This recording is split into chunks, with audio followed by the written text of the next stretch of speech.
Want to become an Amazon driver and earn money delivering packages? In this video, I'll show you how to apply and get a job as an Amazon driver. So let's get started. First, open a web browser on your phone or computer. Now, type dsbjobhub.com into the search bar and press enter. Once the website opens, type Amazon Delivery Driver into the job title field, select driver as your role, and then click on the search icon. Next, scroll down to view Amazon delivery driver jobs available in different states. Find a job in your state and click on it.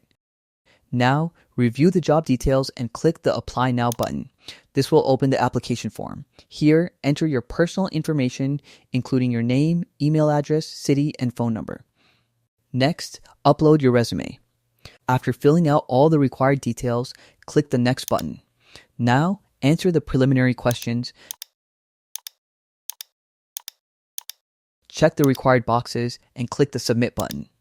Once your application is submitted, Amazon will review your information and notify you if your application is approved. If you're selected for the position, you'll receive further instructions regarding onboarding and training.